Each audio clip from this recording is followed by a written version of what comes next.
Hello students, कल्पना educational classes में आप सभी बच्चों का बहुत बहुत स्वागत है। आज हम देखने जा रहे हैं बाल भारती कक्षा 3 का लेसन नंबर 1। आज से देखो आपकी चौथी इकाई शुरू हो गई है, इसलिए लेसन नंबर 1 आ गया है चौथी इकाई का। तो इसका नाम है सच्चा मित्र, बेस्ट फ्रेंड या फिर एक रियल फ्रेंड। मित्र माने फ्रेंड, सच्चा मतलब ट्रू फ्रेंड, आप लोग बोल सकते हैं ट्रू फ्रेंड। तो यहाँ पे एक पिक्चर दिया है भालू का, बियर का, तो उसे आपको अच्छे से कलर करना है आपके पसंद के कलर से। नीचे देखो 2 फ्रेंड्स दिखाई दे रहे हैं, है ना, एकदम बेस्ट फ्रेंड है ऐसा लग रहा है उनको देख के। तो आगे देखते हैं हम लोग स्टोरी में क्या दिया हुआ है। मिहिर और डेविड 2 मित्र थे। एक दिन वे घूमने के लिए बाहर निकले। अभी देखो ये मिहिर और डेविड, ऐसे ये 2 मित्र हैं और ये लोग घूमने के लिए ऐसे ही बाहर निकले हैं। अभी देखो बच्चों, आपको तो एक स्टोरी दी है यहाँ पे, तो शायद बहुत इंटरेस्टिंग स्टोरी है। देखो मिहिर और डेविड नाम के जो 2 मित्र हैं, वो लोग घूमने के लिए, टहलने के लिए बाहर निकले हैं और घूमते हुए दोनों एक जंगल में पहुँचे। उन्हें सामने से भालू आता दिखा।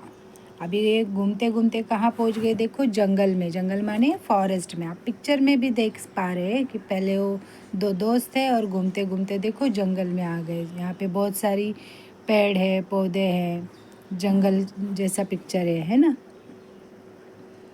तो यहाँ पे देखो सामने से कौन आया है, भालू आया है। अभी ये दोनों तो जंगल में पहुँच गए और सामने से अगर भालू को देखेंगे तो क्या हो जाएगा, है ना, आप इमेजिन करो। अभी ऐसे ही अगर सामने भालू आ गया तो अभी कौन क्या एक्शन कर सकता है। तो देखो यहाँ पे देखो क्या दिया है, भालू को देखकर डेविड अकेला ही चुपचाप पेड़ पर चढ़ गया। अभी देखो पिंक शर्ट वाला जो है वो है डेविड। तो डेविड ने क्या किया, भालू को देखा और वो चुपचाप बिना कुछ बोले वो सीधा पेड़ पे जाके चढ़ के बैठ गया। मिहिर भौचक्का नीचे ही खड़ा रह गया। लेकिन मिहिर तो भालू को देख के डर गया। वो भौचक्का मतलब उसको सूझ ही नहीं पाया कि अब क्या करे, क्या एक्शन करे। इसलिए वो येलो शर्ट वाला जो लड़का है मिहिर नाम का, तो वो उधर ही खड़ा रह गया। भालू को पास आता देख मिहिर सांस रोककर लेट गया।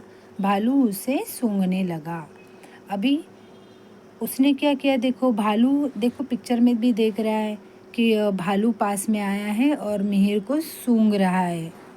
तो भालू को जैसे उसने देखा कि वो अपने पास आ रहा है, तो अभी उसको कुछ समझ में नहीं आया क्या करे। वो तो सीधा लेट ही गया मिहिर, और लेट गया तो फिर भालू ने क्या किया, भालू चेक करने लगा, अरे जिंदा है कि मर गया है, क्या है। इसलिए वो उसको सूंघ रहा था। एनिमल्स क्या करते हैं, सूंघ लेते हैं ना अपने नाक से, मतलब खुशबू से कि क्या है क्या नहीं। तो उसको सूंघना कहते हैं, मतलब सांस लेते हैं और चेक कर लेते हैं कि कौन सा एनिमल है वो जिंदा है या मरा है।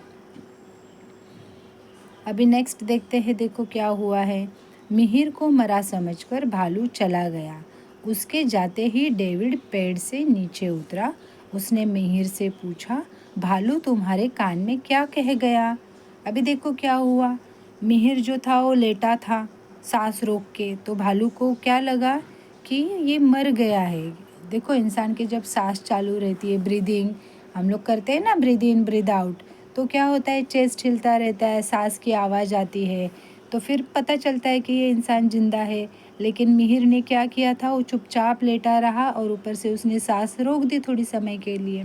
तो ये जो भालू है उसको क्या लगा कि ये जो मिहिर है वो मर गया है, इसलिए मरा हुआ है। तो फिर एनिमल्स क्या रहते हैं, कुछ एनिमल्स देखो आप लोगों को ईवीएस में आपने पढ़ा रहेगा कि कुछ एनिमल्स ऐसे रहते हैं कि जो मरे हुए प्राणी की शिकार, मतलब शिकार किया हुआ अगर कोई प्राणी रहता है या पहले से मरा हुआ कोई प्राणी रहता है तो उसे वो लोग नहीं खाते। जैसे शेर हो, ये भालू है, ये लोग क्या करते, खुद अपना शिकार कर लेते, किसी जिंदा एनिमल को पकड़ लेते हैं, उनको मारते हैं और तभी खाते हैं।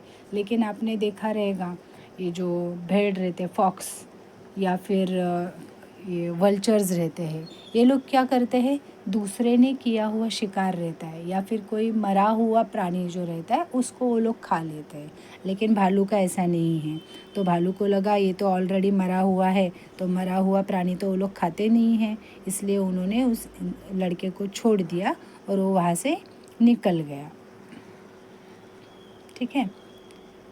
अभी ये जो डेविड है वो नीचे उतर के तो आ गया, उसे लगा अरे क्या हुआ, ये जो भालू तो आया था मिहिर के पास, तो उसने उसके कान में कुछ तो कहा रहेगा, तो उसको क्यूरियोसिटी होती है कि क्या कहा रहेगा उसके कान में। इसलिए वो मिहिर से पूछता है कि भाई तुम्हारे कान में वो भालू ने क्या कहा। तो अभी मिहिर क्या बोलता है देखते हैं। मिहिर बोला, भालू कह रहा था कि संकट में साथ छोड़ देने वाले सच्चे मित्र नहीं होते हैं। देखो भालू ने क्या कहा, उसने बोला कि संकट में अगर कोई आपको प्रॉब्लम रहती है, परेशानी रहते है, आप किसी मुश्किल में रहते हैं और उसी समय अगर आपको कोई छोड़ देता है, आपकी साथ नहीं देता है, तो समझ लेना कि वह आपका सच्चा मित्र नहीं है।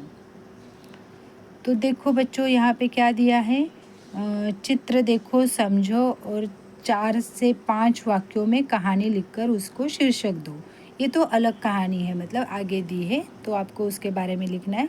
लेकिन जो कहानी अभी हमने देखा उससे आपको ये समझना चाहिए कि आपका बेस्ट फ्रेंड कौन है, सच्चा मित्र कौन है।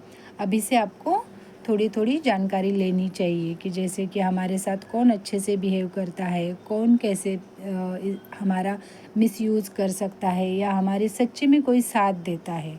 तो ये सब बातें आहिस्ता आहिस्ता आप लोगों के ध्यान में आ जाएगी। इसके लिए ये छोटी छोटी स्टोरीज़ दी जाती है कि आप लोग समझ पाओ कि कौन अच्छा है, कौन आपको आधे में साथ छोड़ देता है या फिर कौन आपको मुश्किल में साथ देता है। इसके लिए ये कहानी दी गई है। अभी अगली कहानी उन्होंने दी है, ये तो आप सभी लोगों को थोड़ी बहुत पता ही है। तो इसमें क्या दिया है, आपको चित्र देखने हैं, उनको समझना है और उनके बारे में 5 सेंटेंस लिखने हैं और उसको शीर्षक देना है। तो आप देख सकते हो क्या करना है, जैसे कि यहाँ पे कौवा दिया है, पॉट दिया है, उसके बाजू में पेबल्स छोटे छोटे पत्थर रहते हैं वो दिए हैं। तो आपको पता है कि एक प्यासा कौवा है, वो आया है और पानी की खोज में निकला है, तो उसे एक पॉट दिखाई देता है और उस बर्तन में उन्हें क्या मटके में थोड़ा पानी दिखाई देता है, लेकिन वो पानी इतना नीचे रहता है कि उसके चोंच तक वो आता नहीं है। इसलिए वो आजू बाजू के जो भी छोटे छोटे पत्थर रहते हैं, पेबल्स कहते हैं जिसे, वो उस मटके में डाल देता है। तो उसकी वजह से क्या होता है, पानी ऊपर आ जाता है और वो जो कौवा रहता है वो अपनी प्यास बुझा लेता है। तो ये सारे सेंटेंस आप लिख सकते हैं। और शीर्षक मतलब मेन टाइटल क्या दे सकते हो अभी आप इस स्टोरी को, प्यासा कौवा दे सकते हो या क्या कह सकते हैं आप उसे, इंटेलिजेंट कौवा मतलब अभी इंटेलिजेंट होशियार कौवा कह सकते हो आप इसे। ठीक है, तो ऐसे आप आपके मन से एक अच्छा वाला शीर्षक इसे दे सकते हो। तो यही आनंद और खुशी है। देखो क्या कह रहे, चित्र का निरीक्षण करो और कहानी बताओ, जो कि अभी आपको मैंने थोड़ी सी एक्सप्लेन की है। आप आपके शब्द में भी इसे लिख सकते हो। और इस कहानी से क्या सीख मिली लिखो। ये जो कहानी है इससे आपको क्या, इससे कहानी से शीर्षक या जो भी आपको क्या सीख मिली ये आपको इससे लिखना है। जैसे कि ऊपर के इसमें हमने तो स्टोरी में देखा था कि मतलब सच्चा मित्र कौन होता है, जो आपकी हमेशा साथ देता है। और कौवे वाले सिचुएशन में क्या है कि अगर आप दिमाग से काम करो तो कोई भी मुश्किल आसान हो सकती है। ठीक है, इस तरह से आपका ये लेसन पूरा हो गया। आप इसे पढ़ो और खुश रहो। Thank you.